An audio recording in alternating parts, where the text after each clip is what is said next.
नमस्ते दोस्तों, स्वागत है आपका इनसाइडर निवेश चैनल पर। आज की वीडियो में हम बात करने वाले हैं तीन बहुत ही दमदार डिफेंस कंपनियों की।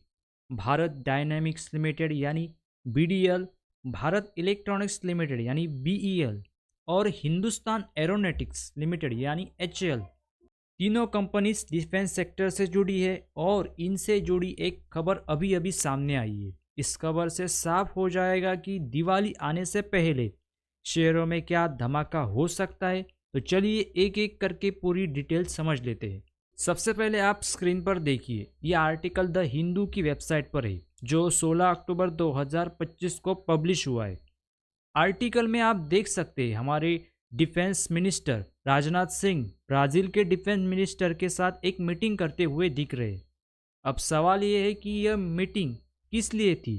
तो सुनिए, भारत चाहता है कि ब्राज़ील हमारा बनाया हुआ आकाश मिसाइल सिस्टम खरीदे और इसी को लेकर एक मीटिंग हुई थी। अब आप सोचिए, अगर ब्राज़ील आकाश मिसाइल सिस्टम को खरीदने की डील फाइनल कर देता है तो इसका सीधा फायदा किन किन कंपनियों को होगा। चलिए एक एक करके समझाते हैं। सबसे पहला नाम आता है बीडीएल यानी भारत डायनेमिक्स लिमिटेड, क्योंकि यह कंपनी आकाश मिसाइल सिस्टम बनाती है। डीआरडीओ और बीडीएल ने मिलकर इस मिसाइल सिस्टम को तैयार किया था। आकाश एक surface to air missile system है, यानी जमीन से हवा में उड़ते एयरक्राफ्ट्स या ड्रोन को मिसाइल टारगेट कर सकता है। अब अगर ब्राजील की डील फाइनल हो जाती है तो सबसे बड़ा फायदा बीडीएल को मिलेगा, क्योंकि मेन मैन्युफैक्चर वही है। दूसरा फायदा होगा बीईएल को। आकाश मिसाइल के लिए जो रडार और कंट्रोल सिस्टम लगते हैं वो बीईएल बनाता है, यानी मिसाइल को गाइड करने और टारगेट पकड़ने का पूरा काम बीईएल के बनाए सिस्टम से होता है। मतलब अगर ब्राजील सिर्फ एक ही यूनिट खरीदता है तो बीईएल को करोड़ का ऑर्डर मिल सकता है। अब बात आती है एचएएल की, यानी हिंदुस्तान एरोनॉटिक्स की। सीधे इस डील में एचएएल का काम तो नहीं है, लेकिन अगर ब्राजील को अपने एयरक्राफ्ट की देखभाल या मेंटेनेंस की जरूरत पड़ी तो एचएएल इसमें काम कर सकता है।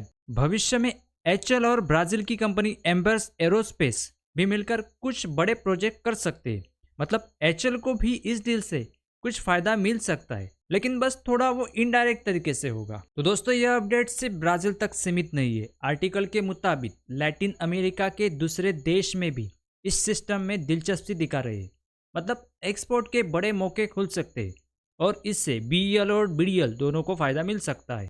चलिए अब बीडीएल के फाइनेंशियल हेल्थ पर एक नजर डालते हैं। कंपनी का मार्केट कैप करीब 55,000 करोड़ का है। कंपनी ऑलमोस्ट डेट फ्री है, लगभग 6.63 करोड़ का इसके ऊपर डेप, लेकिन मार्केट कैप के हिसाब से ये कंपनी ऑलमोस्ट डेप फ्री है। लेकिन कंपनी का पी रेशो 98 का है, यानी कहीं ना कहीं हायर वैल्यूएशन पे अभी ट्रेड कर रहा है। अगर हम इंडस्ट्री का पी देखेंगे तो 68 पर है, यानी इंडस्ट्री के पी के ऊपर स्टॉक का पी चल रहा है। सेल्स ग्रोथ अभी भी 2% है, तो एक्सपोर्ट बहुत जरूरी है इस कंपनी के लिए। अगर हम शेयर होल्डिंग पैटर्न की बात करें तो प्रमोटर्स के पास 74.93% का स्टेक है।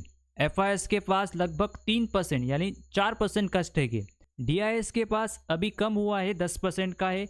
लगभग करीब 2023 में उनके पास 13% का स्टेक था, 14% का भी 2023 में था, लेकिन अभी उसने कम किया है। पब्लिक के पास लगभग 11% का शेयर है, यानी प्रमोटर्स अच्छी खासी यहाँ पे बाइंग हुई है। सरल शब्दों में कहे तो अगर बीडीएल को ग्रोथ चाहिए तो उसे एक्सपोर्ट डील्स करनी होगी, और यही वजह है कि सरकार अब डिफेंस एक्सपोर्ट पर जोर दे रही है।